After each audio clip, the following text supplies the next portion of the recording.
안녕하세요. 저는 방금 소개를 받은 중소벤처기업연구원의 최수정입니다. 우선 저를 이렇게 소중한 기회에 초대를 해주신 한국법제연구원 모두에게 좀 감사를 드립니다. 아무래도 제가 일을 처음 시작한 게 한국법제연구원이라서 오늘 발표를 할 기회를 갖는 게 굉장히 저한테는 10년이 조금 넘어서 소중하게 더 다가오고요. 특히 제가 이제 규제 업무를 이제 2가지 정도를 하고 있는데, 원래 이제 사업으로서 좀 계속해서 한 8년간 진행하고 있는 게 신설 강화 규제가 이제 생겼을 경우에 중소기업에게 미치는 영향 분석이 제대로 되어 있는지, 그리고 만약에 중소기업에게 미치는 영향이 조금 크다면 이러한 데에 대해서 좀 검토를 하고 의견을 하는 업무를 하나 하고 있고요. 그리고 지금 현재 진행하고 있는 그런 연구가 규제 자유 특구의 향후 과제라서 사실은 좀 어떻게 보면 좀 조심스럽지만 완료되지 않은 연구를 아직 진행 중이라는 점에서 좀 다소 양의 결과에 대해서 약간의 어떤 좀 미결된 그런 결과가 말씀을 드리더라도 조금 양해 부탁드리도록 하겠습니다. 우선 제가 오늘 말씀드릴 내용은요, 많이 아시겠지만 사실 규제자유특구 제도 개요라든지 특히 이런 것들이 어떻게 지정이 되었는지, 현재 이제 5차까지 지정이 되었고 지금 이제 6차 지정을 좀 준비를 하고 있습니다. 여기에 대해서 개요를 말씀을 드리고, 특히 이제 규제 샌드박스 중에서 규제자유특구가 가지고 있는 좀 특징들이 있습니다. 아무래도 이따가 말씀드렸겠지만 사실 이제 지형이라는 그런 키워드가 굉장히 좀 이제 특징적이라고 말씀을 드릴 수 있는데, 이러한 점을 포함해서 주요 특징에 대해서 말씀을 드리고, 그리고 코로나 팬데믹에도 불구하고 좀 규제자유 특구가 좀 창출했던 성과에 대해서 말씀을 드리고, 마지막으로 사실은 이제 저도 지금 한참 고민하고 있는 과제 중에 하나입니다. 그래서 이런 향후 과제에 대해서 말씀드리면서 마무리를 하려고 합니다. 우선 그 4차 산업, 제가 이제 규제라는 그런 연구를 사실은 좀 알게 되고 여기에 대해서 관심을 가지게 된 게 2011년도, 2012년도부터였던 것 같습니다. 그래서 그때는 규제 개혁이라는 그런 용어로 제가 이제 공부를 좀 시작하게 되었고요. 그 다음에는 이제 규제 개선이라는 업무를 사실은 이제 파견을 나가서 실제적으로 손톱 및 가시드 현장 업무를 좀 진행을 했었고, 지금은 이제 규제 개혁, 개선을 거쳐서 지금 이제 규제 혁신 제도를 좀 업무를 하고 있어서 사실 이 용어에 대해서도 굉장히 다르게 들어오고, 또 이게 시대에 따라서 어떻게 규제 혁신을 해야 되는지에 대한 고민들도 같이 진행을 해왔었기 때문에 이런 규제 샌드박스 제도 도입은 굉장히 의미가 있다고 생각합니다.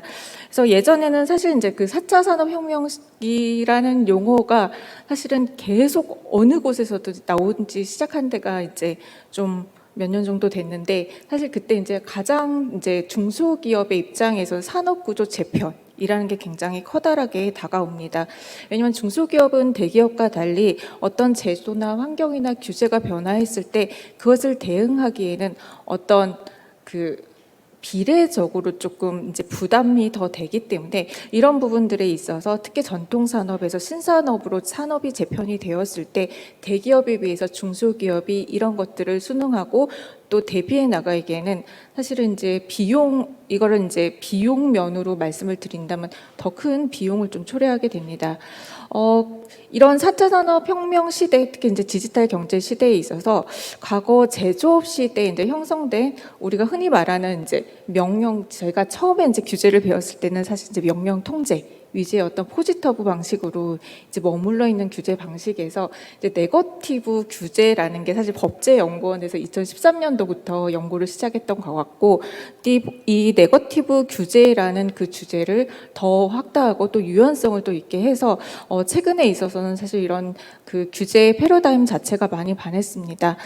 그럼에도 불구하고 이제 소토비 가시 제거라든지 규제 총량제라든지 규제 비용 관리제라든지 사실 역대 정부별로 사실 규제 개혁 정책을 굉장히 이제 적극적으로 추진을 했었고, 실제적으로 저도 이제 그 실무 업무를 파견을 나가서 좀 진행을 했었는데, 그럼에도 불구하고 기업의 어떤 현장의 그 온도를 살펴보면은 체감 온도가 굉장히 낮은 것이 이제 항상 이제 좀 고민이었던 것 같습니다. 그래서 여전히 또 이제 규제가 신산업의 어떤 그 신산업의 성장을 좀 제약하고 있다라는 평가가 좀 현장에선 나오고 있었고, 특히 규제 혁신을 못한다면 이런 경제 성장률이 둔화될 거라는 이제 어떤 연구기관의 보고도 있었고, 또 글로벌 혁신 지수 자체도 이제 규제 제도 측면을 봤을 때는 좀 다른 분야에 비해서는 좀 순위가 낮았다는 그런 이제 평가가 있었습니다. 다만 좀 오늘 좀 말씀드리고 싶은 게, 사실 이제 OECD 그 국가 보고 최근에 이제 정부 평가에서 규제 역량, 그러니까 규제 제도에서 사실 순위가 한 단계가 이렇게 올라갔는데, 사실 그 중에 하나가 규제 샌드박스하고 중소기업 규제 역량 평가 제도 때문에 순위가 올라가서, 사실 오늘 이제 말씀을 드리면서 그 부분을 꼭 말씀드리고 싶었습니다. 그래서 이러한 문제 인식하에 이제 4차 산업혁명 시대에 이제 레귤러토리 샌드박스를 도입을 했었고요. 그리고 이거는 저는 가장 정말 의미가 있는 게, 테스트를 할 수 있다라는 테스트 베드를 좀 제공할 수 있다는 게 가장 큰 그런 의미가 아닐까 생각됩니다. 왜냐하면 이제 규제 개선에 대해서 실질적으로 뭐 기존 규제 개선도 마찬가지고요. 신설 강화 규제의 경우에도 어떤 규제 리스크에 대해서 사실은 여기에 대해서 모두들 불확실성을 가지고 있거든요. 그렇기 때문에 이런 새로 규제 형성, 그리고 신산업이 출현되고 계속적으로 사실 신산업이 출현될 때마다 규제가 완화가 되고, 또 거기에 대해서 새로운 또 안전 규제가 생기고, 이런 새로운 규제 형성이라는 그런 어떤 시스템 사이에 공백기에서 기업은 신기술을 또 테스트를 하고, 정부는 위험 관리 수단을 마련할 수 있기 때문에 실제적으로 봤을 때 이 규제 샌드박스는 혁신과 안전을 동시에 도모할 수 있다는 것이 가장 큰 장점이고 의의가 아닐까 생각됩니다. 규제 샌드박스는 다 아시겠지만 이제 영국에서 시작이 되었습니다. 다만 영국에서는 이제 핀테크 금융을 위주로 좀 시작이 되었지만, 이런 영국에서 시작된 제도가 싱가포르도 이제 처음에 이제 핀테크로 시작을 했고요. 그리고 호주, 미국 일부 등 이제 많은 국가가 좀 성장 동력을 확보하기 위한 대표적인 좀 규제 혁신 제도로서 활용을 하고 있는데, 이 규제 샌드박스에 대해서는 모든 국가가 관심을 가지고 이거 혁신이라는 어떤 연결하에 굉장히 이제 강하게 좀 추진을 하고 있습니다. 그런데 이 각 국가별의 어떤 규제 기관의 그런 좀 입장들을 살펴보면은 경제적이고 정책적인 목적의 영향을 받고 있지만은, 실제적으로는 이제 가장 중요한 공통 목적은 신사업 개발을 향상시키기 위한 혁신 장려이고, 또 이러한 의미에서 사실은 새로운 기술을 위한 진입 규제 기준을 조금 낮게 이정시킨다는 말의 의미에서는 혁신을 가능케 하는 환경 조성을 할 수 있다는 것도 하나의 커다란 의의라고 말씀드리겠습니다. 사실 해외 규제 샌드박스는 실증 테스트를 할 수 있는 테스트 베드의 의미가 가장 강한데, 우리나라 이제 규제 샌드박스 같은 경우는 사실 모두들 다 아시겠지만 아마 3종 세트라는 용어를 굉장히 많이 들어보셨을 거예요. 그래서 3종 세트를 같이 제공하고 있다는 점에서 굉장히 좀 그 다른 나라의 규제 샌드박스와는 좀 차이점이 있습니다. 최근에는 사실 이게 이제 오프라인으로 모이지를 못하는데, 그 해마다 이제 2번 정도, 그러니까 여러 번 해마다 이제 몇 번 정도의 사실은 이제 그 좋은 규제 네트워크 회의라고 하나요? 그래서 그 레귤러토리 이제 네트워크 관련해서 이제 미팅을 하고 있습니다. 거기에 있어서도 이제 가면은 우리나라의 그 제도들이 사실은 굉장히 이제 각광을 많이 받고 있고, 또 발제를 할 때 많이 관심을 가지고 있었는데, 처음에는 이 규제 샌드박스를 지역적으로 좀 시작을 한다는 거에 대해서 굉장히 많은 관심을 가졌던 기억이 납니다. 관련해서 이제 규제 자유특구 제가 오늘 말씀드리려고 하는 제도의 개요에 대해서 좀 말씀을 드리겠습니다. 이제 2017년도에 이제 규제 샌드박스 도입을 확정을 하고, 2018년도에 법안들이 다 이제 국회에 올라왔습니다. 그래서 12월에 금융위의 금융혁신지원특별법 제정법이 의결되면서 2018년도에 이제 규제 샌드박스를 시작할 수 있는 그런 법률적 기반이 되는 이제 구축이 좀 되었다고 볼 수 있고요. 그리고 2019년도부터는 사실은 이제 본격적으로 시행이 되었고, 또 규제자유특구도 이때부터 이제 1차 지정이 되었습니다. 그리고 규제 샌드박스 운영 체계를 보면 이제 국무조정실을 중심으로 각 분야별 이제 주관 부처가 좀 협업 체계라는 게 굉장히 이제 좀 중요하고요. 그리고 주관 부처는 소관 법률에 따라서 분야별 좀 전문성을 토대로 제도를 운영하고 있습니다. 그래서 요즘 이제 얘기를 해외에서도 이제 좀 저희 우리나라의 이제 그런 제도들에 대해서 설명을 드릴 때 6개 부처의 다양한 규제 샌드박스가 있기 때문에 멀티플 도어가 있다라고 항상 설명을 드립니다. 그래서 각 기업의 수요에 맞게 어떠한 규제 관련해서 제도가 필요한지에 따라 좀 선택할 수 있다는 그런 좀 옵션이 다양하다는 것도 장점이라고 보실 수 있겠습니다. 그래서 이제 부처 간 이견이 있는 쟁점 과제 같은 경우는 이제 규제 샌드박스 관계부처 TF를 좀 점검을 해서 조정을 하고 있고요. 그리고 각 부처는 각 부처의 법률에 이제 위원회들이 있습니다. 다만 규제 자유 특구 같은 경우는 한 단계의 위원회가 더 설치가 되어 있는데 국무총리를 위원장으로 하는 위원회는 규제 자유 특구 위원회가 설치되어 있습니다. 이러한 점이 또 장점으로 좀 발휘할 수도 있어서 나중에 말씀드리는 다부처 규제라든지 이러한 부분에 대해서 좀 연관시켜서 말씀을 드리려고 합니다. 규제 자유 특구는 이제 한국 경제의 어떤 특수성을 고려한 한국형 규제 샌드박스라고 좀 말씀을 드리고 싶은데요. 우선 지역 기반형 규제 샌드박스라는 게 이제 지역 기반형 규제 샌드박스가 지금은 이제 스마트 시티라든지 아니면 연구개발 특구라든지 이런 특구가 있지만 우선은 최초의 어떤 우리나라의 지역 기반형 규제 샌드박스라는 점에서 좀 의의가 있다고 볼 수 있습니다. 또한 이따도 말씀드리겠지만 실제적으로 이제 실증 특례와 임시허가 그리고 이제 신속 확인뿐만 아니라 신사업과 관련된 좀 덩어리 규제를 패키지로 좀 완화할 수 있다는 장점이 있고요. 그리고 재정하고 세제까지 같이 한꺼번에 좀 패키지를 좀 지원해 줄 수 있는 지원 제도가 좀 마련되어 있습니다. 그리고 이제 영국의 금융 규제 샌드박스 등으로부터 사실은 벤치마킹 했지만은 전 산업에 걸쳐 적용되고 아까도 말씀드렸지만 세제라든지 재정 지원 등의 어떤 비규제적인 좀 지원도 병행된다는 점에서는 해외뿐만 아니라 국내 유사 규제 샌드박스와도 좀 차별성을 가지고 있습니다. 그리고 특히 이제 수도권과 비수도권 간의 불균형 좀 성장이라는 우리 경제에 이제 그동안 지적되었던 어떤 문제를 좀 해소를 좀 입법 목적으로 한다는 점에서 타 법률에 근거한 규제 샌드박스와는 다소 차이가 있습니다. 우선 지정 현황에 대해서 좀 말씀을 드리겠습니다. 2019년도 이제 7월에 지정된 이후에 이제 7월까지 이제 5차에 걸쳐서 28개의 규제자의 특구가 지정되고 운영되고 있고요.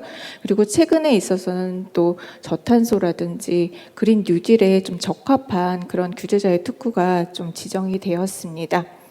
그래서 한국판 뉴딜 탄소 중립형 규제자의 특구라는 특징을 가진 이제 제5차 지정이고 여기에 있어서는 이제 법령이 이미 개정되었거나 추가 실증 필요성이 없는 2개 사업을 종료를 했고 그리고 안정성이 입증되고 사업화 가능성이 좀 높은 5개 사업은 임시허가로 최근에 전환이 되어서 이제 곧 전국 단위로 사업화가 될 예정입니다. 그래서 제5차 신규 지정에 지정된 특구별 사업 내용들을 보시면 딱 보시기에도 최근에 조금 이제 많은 분들이 관심을 가지고 계시는 뭐 의료 데이터라든지 그리고 이제 저탄소와 관련된 부분들임을 아마 아실 수 있을 겁니다. 규제자유 특구 제도와 주요 특징에 대해서 좀 말씀을 드리겠습니다. 우선은 규제자유 특구 지원 대상은 아까도 말씀드렸지만 지역이라는 어떤 좀 키워드가 붙습니다. 그래서 지역 혁신 성장 사업가 또는 지역 전략 산업을 좀 대상으로 하고 있는데 조금 이제 그 대상 자체가 지역 혁신 성장 사업가 그리고 지역 전략 산업이라고 해서 그 대상 자체에 있어서 다소 이제 그 실무상의 운영에서는 사실 이제 같이 좀 이용이 되고 있습니다. 우선 첫 번째로 지역 전략 산업을 좀 말씀을 드리면 지역별 특성에 맞는 지역 발전을 위해 시도지사가 이제 특구 계획에 이제 포함한 사업입니다. 그리고 이제 전략산업 같은 경우는 이제 지정의제가 되고 있는데 실제적으로 2015년도 12월에 이제 지역발전위원회가 선정한 그런 27개 전략산업은 지정의제되어 있습니다. 그래서 대상 자체가 지역혁신성장 사업 또는 전략 산업으로 되어 있어서 지역과 연계되어 있고 그렇기 때문에 이제 입법 목적의 제1조의 목적에서도 좀 규정되어 있듯이 어떤 지역 경제라는 것과 필연적으로 좀 연결될 수밖에 없을 것 같습니다. 우선은 이제 그 규제자의 특구 제도의 좀 주요 특징을 좀 말씀을 드리면은 그 규제자의 특구에 대해서 시도지사가 이제 개인 개별 기업이 아니라 시도지사가 좀 신청한다는 점에서 좀 특징이 있습니다. 그리고 심의위원회 그리고 국무총리를 위원장으로 하는 특구위원회에서 이제 심의 의결로 해서 좀 지정이 되고 있습니다. 그래서 지정 효과는 아까도 말씀을 드렸지만 사실 이제 그 규제 관련해서는 메뉴판식 규제 특례라는 게 사실 이제 있고요. 그리고 규제 혁신 3종 세트가 적용이 됩니다. 이 메뉴판식 규제 특례 같은 경우는 사실 이제 국가전략 특구와 같이 조금 그 어떤 규제, 그러니까 규제 그 특례가 이제 이미 이제 그 법률에 이제 좀 규정이 되어 있고요. 그래서 이런 메뉴판식 특례가 기존 특화 특구 같은 경우는 이제 128개였는데 규제 자유 특구 같은 경우는 201개로 이제 좀 그 적용 범위가 그 특례 수가 좀 많고요. 그리고 이제 규제 혁신 3종 세트가 이제 그 규제 그 지역 특구법엔 사실 기존의 어떤 특화특구와 규제자유 특구가 같이 규정이 되어 있습니다. 현재에는. 그래서 기존의 특화특구 경우에는 이제 미적용이 되는 규제 혁신 3종 세트가 규제자유 특구 같은 경우는 이제 적용이 된다는 점에서 기존의 또 특화특구와 규제자유 특구의 차별성을 좀 보실 수 있겠습니다. 그래서 규제자유 특구 추진 체계는 이제 우선은 부처와 전담 기관과 시도 지자체 그리고 이제 TP 등 실무 지원단이 있어서 이런 점들이 추진 체계가 다소 이제 좀 그 가버넌스가 좀 있습니다. 그래서 이런 가버넌스의 다른 좀 차이가 좀 시도지자체가 좀 들어가 있다는 게 좀 차이가 있는데 이런 것들이 이제 좀 장점으로 발휘할 수 있도록 앞으로 이제 제도 운영에 있어서 사실은 좀 운영의 묘를 좀 발휘해야 될 것 같고요. 그리고 이제 지원의 가장 특징은 이제 패키지로 이루어진다는 겁니다. 그래서 세제하고 재정 지원이 좀 패키지로 이루어지게 되고 그렇기 때문에 이제 그 법률의 규정에 의해서 그 재정 지원과 세제 지원, 부담면 감면 등이 있기 때문에 실제적으로는 이제 신산업 관련 덩어리를 좀 규제로 패키지로 완화를 하고 또 이런 재정 및 세제 지원 그리고 개별 기업 신청이 아니라 시도지사가 신청하고 지역 균형 발전을 위해서 이제 수도권을 그 대상 지역에서 좀 제외한다는 점에서 좀 차이가 있습니다. 그리고 이런 규제자유 특구가 이제 기존의 지역 산업 육성 정책과 차별화되는 거는 규제 관련해서 감경 및 면제가 있고 또 유예가 된다는 점이 기존의 어떤 지역 산업 육성 정책과는 좀 차별화된다고 보실 수 있겠습니다. 그래서 특구의 성과를 좀 간단히 말씀을 드리면 우선 코로나 팬데믹에도 불구하고 일자리 창출과 좀 지역 경제 활성화 성과를 좀 창출했다는 점에서 아까도 이제 기조연설에서 좀 얘기가 되어 말씀을 해주셨지만 이러한 부분들이 이제 규제자유 특구의 좀 성과가 아닐까 생각이 들고 또 규제자유 특구 운영 과정에서 좀 제도적 미비점 및 기업의 어떤 애로 사항을 지속적으로 발굴해서 지속적으로 좀 개선을 하고 있습니다. 특히 이제 주요 개선 제도 중에 세 번째로 보이시는 어떤 그런 법령 정비의 그런 개선 부분에 대해서 계속해서 이제 좀 얘기가 되고 있는데 이러한 부분에 있어서 최근에 이제 개정이 되었습니다. 그래서 사업자의 어떤 법령 정비 요청제도 좀 도입을 하고 또 일정한 경우에 이제 간주 규정도 두고 있어서 규제 혁신 제도에 좀 규제 혁신이라는 그런 요청에 좀 충실한 제도로 개선을 해 나가고 있습니다. 그리고 이제 저는 좀 규제자의 특구의 어떤 좀 장점 중에 하나라고 보실 수 있다고 생각하는 게 사실 그동안 이제 풀리지 않았던 좀 고질적 핵심 규제가 그 대상이라는 점에서 좀 의의가 있지 않을까 생각이 듭니다. 제가 이제 규제 업무를 사실은 뭐 기존 규제 개선 업무도 하고 이제 신설 강화 규제 업무도 했지만 그동안 가장 좀 변하지 않는 좀 어려운 그리고 또 이해관계가 굉장히 상충이 되고 또 여러 가지 이제 논의들이 있어서 사실 가장 개정되기 어려운 점이 의료법이 아닐까 생각이 들고요.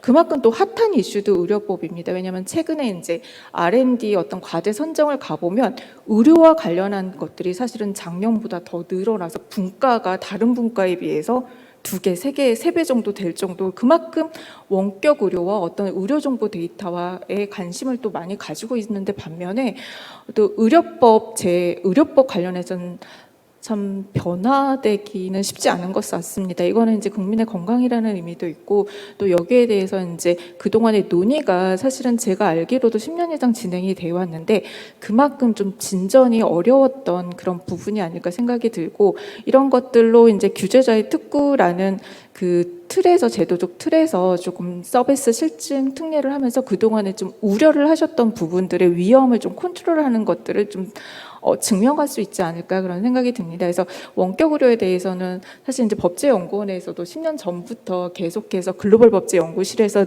또 연구를 했었고, 또 여기에 대해서 이제 최근에 이제 스타트업들의 어떤 롤모델이라고 할 수 있는 유니콘 기업이 사실은 이 원격 의료와 관련된 것들도 많고, 또 아마존 같은 경우도 사실 최근에 이제 그런 뭐 독점이 문제가 되고 있지만, 사실 뭐 처방전은 이제 그 플랫폼을 통해서 이제 그 이동을 할 수 있는, 처방전을 내릴 수 있는 그런 어떤 의료법과 어떤 의료 정보와 관련해서 이제 그 비즈니스 모델을 넓혀가고 있거든요. 그래서 이 부분에 대해서 사실은 이제 원격 협진, 의료인 간의 협진은 좀 허용되고 있지만 그 이외에는 허용되지 않아서, 이런 원격 의료 관련해서 좀 실증 테스트 베드로 좀 활용할 수 있는 면에서 가장 큰 성과가 아닐까 생각이 듭니다.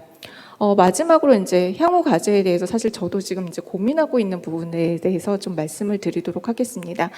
우선 이제 포스트 코로나에 어떻게 대응을 할지 사실 여러 분야에서 고민을 하고 있고, 특히 중소기업 같은 경우에는 아까도 말씀드렸지만 어떤 대기업과의 그런 대응력의 차이 때문에 그런 특히 더 이제 좀 어려움이 있습니다. 그래서 포스트 코로나 대응을 위해서 이제 규제 자유 특구 시즌 2라는 이름을 좀 붙였는데, 2019년 사실 규제자의 특구 제도를 도입할 당시보다 사실은 좀 더 어렵습니다. 그래서 디지털, 지금도 저희가 이제 줌 온라인으로 사실은 이제 학회를 지금 이제 포럼을 하고 있지만 디지털 전환이 정말 가속화되었고요.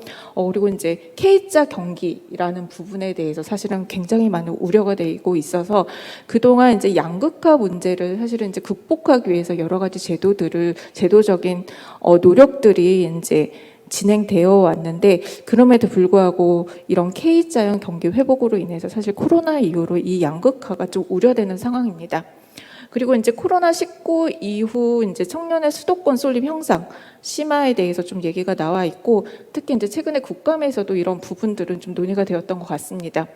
그럼에도 불구하고 이제 규제개혁 처감도는 사실 이렇게 많이 변화하고 있지 않아서 저도 이 부분은 참 안타까운 부분인데, 이 규제개혁의 기대감은 또 확대가 되는데 또 체감하는 것들은 아무래도 낮다, 특히 중소기업의 경우에 좀 낮다 보니까 이런 상대적인 좀 체감도가 낮다는 좀 어려움이 이제 규제자의 특구 시즌 2를 대비할 때 이제 어려움이 있습니다. 그동안에 이제 죄송합니다. 그동안의 어떤 경제 위기를 좀 극복하는 과정들을 한번 저희가 살펴봤는데요. 실제적으로 이제 규제 제도라는 게 이제 외환 위기라든지 아니면 2007년도에 글로벌 금융 위기 때 보면 좀 경제 위기를 극복하는 과정에서 좀 획기적으로 좀 진화했다는 점을 아실 수가 있습니다. 그래서 예를 들어서 행정규제 기본법 같은 경우는 외환 위기 이후에 이제 제정이 되었고요. 그리고 이제 제가 그 사업으로 진행하고 있는 중소기업 규제 영향 평가와 또 중소기업 옴부즈만이라든지 이런 것들은 이제 2007년도, 2008년도, 2009년도에 전 세계적으로 이제 몰아닥쳤던 글로벌 금융 위기로부터 좀 촉발되었다고 보실 수가 있습니다. 그리고 이제 저희가 지금 얘기하고 있는 규제 혁신 제도로서 규제 샌드박스 그리고 규제자의 특구 시즌 1 같은 경우도 어떤 이제 경제 성장률의 둔화라든지 4차 산업혁명 이라는 어떤 그런 이제 그 현상에 의해서 위기를 좀 극복하는 과정에서 나오지 않았나 싶고요. 그래서 이렇기 때문에 이제 다음에 이제 규제 자유 특구 시즌 2는 이제 코로나라는 커다란 이제 그런 위기를 어떻게 극복하느냐에 따라서 달려 있는 것 같습니다. 저희가 살펴봤을 때 이 코로나발 위기는 이제 4차 산업혁명을 좀 촉발할 분기점이라는 점에서 과거의 어떤 기존 산업이 좀 붕괴되는 현상과는 좀 다르다고 볼 수 있고요. 특히 이제 규제 혁신을 통한 산업구조 재편이라는 점에서 사실 규제 혁신이 굉장히 크리티컬하고, 그리고 이러한 점들에 있어서 사실 어떻게 보면 기회로 볼 수 있는 그런 위기라고 할 수 있습니다. 그래서 항상 이제 위기가 티핑 포인트가 돼서 이제 어떤 규제 제도 혁신이 일어난 만큼 이 코로나라는 위기도 어떤 티핑 포인트로 해서 저희 규제자의 특구 또 시즌 2가 좀 나타나지 않을까 생각이 듭니다. 우선 한계점을 간단히 살펴보도록 하겠습니다. 우선은 이제 규제자의 특구가 지속 가능한 제도로서 이제 자리매김을 하고, 특구 사업자의 어떤 혁신 실험이 규제 혁신과 지역의 혁신 성장이라는 그런 목적 하에 가시적 성과를 좀 창출할 수 있는 기반이 좀 조성이 필요한데, 그를 위해서는 이제 어떤 혁신 사업을 계속 효율적으로 발굴을 하고 특히 이제 참여 기업의 어떤 성과를 좀 극대를 하고 규제 혁신 오늘 이제 제일 세션의 주제가 규제 혁신 요청에 따른 이제 제도적인 대응이더라고요. 그래서 법령 정비 제도의 실효성 제고도 필요합니다. 그래서 규제자의 특구의 어떤 공간적 특성을 좀 활용했다는 점에서는 산업 집적화도 필요하고 또 이에 대해서 사실 인프라도 굉장히 필요하고 또 이 기업이 계속 남아 있을 수 있는 어떤 유인적인 면도 좀 검토가 필요할 것으로 생각이 듭니다. 그래서 이런 지역 일자리 창출이라든지 이런 것들을 달성을 위해서는 이제 특구 사업자의 기술이 사업을 통해서 반드시 해외나 어떤 매출 증가를 좀 가시적으로 연결이 되는 것이 굉장히 중요하고요. 그리고 최근에 이제 좀 법안도 발의가 되었지만 사실 이 규제 자유 특구 제도가 처음에 이제 시작된 게 규제 프리존 제도하고 이제 수도권의 규제 혁신하고 같이 이제 좀 시작이 되었기 때문에 여기에 대해서 좀 논의가 있었고 이게 결론적으로 이제 수도권 지역은 좀 제외하는 방향으로 이제 논의가 진행이 되었습니다. 그런데 최근이라기보다는 이 수도권 포함 문제는 계속해서 이제 논의가 되어 있어서 다음 이제 향후 과제로도 사실 이 부분은 한번 검토가 어떠한 방향으로든지 결론이 나든지 검토는 한번 필요하지 않을까 그런 생각이 듭니다. 그리고 이제 중요한 점은 이러한 기반 구축을 위해서 사실은 좀 선순환 구조, 에코시스템, 창업 생태계가 좀 활성화될 필요가 있는데요. 규제자의 특권의 스타트업이 좀 사업화 성공을 위해서 유니콘 기업으로 성장하고 또 다른 스타트업이 좀 다시 특구에 유입되는 그런 선순환 구조를 좀 조성할 필요가 있습니다. 그래서 실증성과 사업화 연계, 물론 이제 이런 실증성과 사업화 연계 사업들은 굉장히 그 아까 전담 기관이라고 말씀드린 기관에서 이제 지원을 하고 있습니다. 그리고 또 펀드 관련해서 지원을 하고 있지만 어떤 규제자의 특구 참가 기업의 그런 VC 연계 같은 경우도 좀 강화가 필요하지 않을까 생각이 들고 특히 이제 제가 규제자의 특구의 가장 큰 장점 중에 하나가 저는 사실 국무총리가 위원장으로 있는 그런 위원회라고 생각됩니다. 그래서 다부처 규제, 그러니까 제가 예전에 했을 때 뭐 덩어리 규제, 넝쿨 규제 다양한 이름으로 좀 진행을 했었는데요.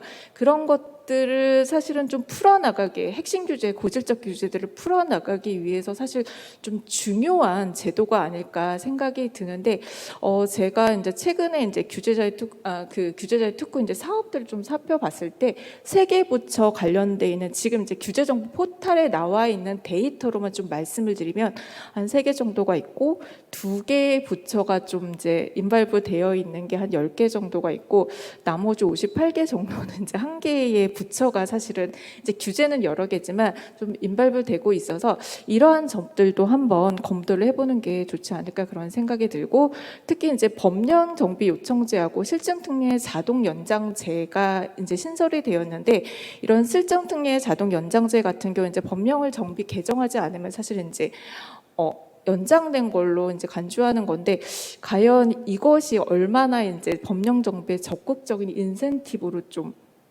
작용할 수 있을까를 고민해 봤을 때는 사실은 이제 여전히 좀 의문점이 남아 있습니다. 그렇기 때문에 이러한 것들이 특혜가 되지 않도록 사실 이제 이런 임시허가제라든지 이런 부분들이 사실 특혜 논란에서 벗어나기 위해서는 이런 법령 정비에 대해서 사실은 좀 강화하는 것이 가장 중요한 부분 중에 하나가 아닐까 생각이 듭니다.